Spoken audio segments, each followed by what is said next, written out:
Gibran bergabung ke Pak Prabowo ini adalah strategi politiknya Jokowi yang sangat hebat.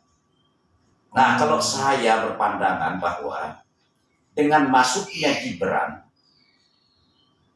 PDIP tidak akan pernah memecat Gibran, tapi Gibran tetaplah sebagai kader PDIP, sehingga apabila menang Prabowo ataupun menang Ganjar, PDIP itu tidak akan pernah oposisi karena dia berada pada posisi Prabowo dan berada pada posisi Ganjar Pranowo.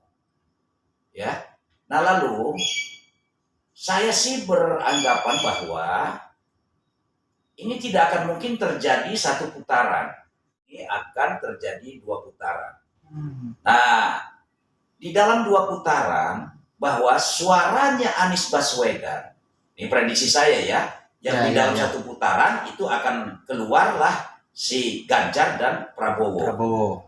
Suaranya Anies Baswedan yang kisarannya hampir 20%, nah ini akan terbagi kepada putaran kedua.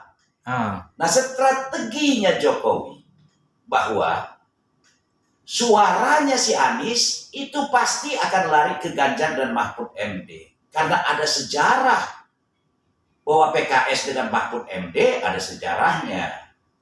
Nah, suaranya NU pasti larinya ke Mahfud MD. Itu sudah dapat dipastikan. Jadi sehingga kalaupun terjadi sesuatu hal di mana perhitungannya Pak Jokowi meleset, artinya si Pak Ganjar dalam putaran kedua dengan Pak Mahfud MD kalah dengan Pak Prabowo, bahwa PDIP masih berkuasa terhadap kadernya. Nah, jadi sehingga tidak akan pernah ada, tidak akan pernah ada oposisi. Kalau tidak ada oposisi berarti di dalam partai besar ya, kalau partai kecilnya mungkin PKS tetap akan oposisi, gitu ya.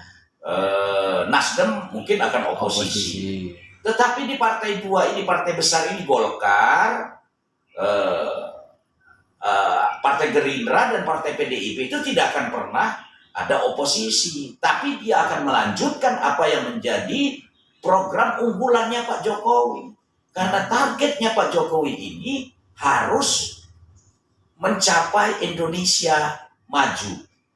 Nah, jadi dengan strateginya Pak Jokowi yang orang lain hari ini melihat bahwa ada pengkhianatan, menurut saya tidak ada pengkhianatan.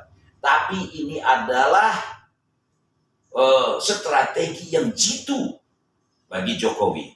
Jadi Jokowi itu tidak akan pernah kalah dia di dalam pemilu yang akan berlangsung di 2024. Kemenangan Ganjar adalah kemenangan Jokowi, kemenangan Prabowo adalah kemenangan Jokowi, kemenangan Ganjar adalah kemenangan PDIP, kemenangan Gerindra adalah kemenangan PDIP. Nah, jadi saya rasa inilah pemimpin besar itu yang berpolitiknya susah untuk dibaca, itu adalah Presiden Republik Indonesia Insinyur Joko Widodo.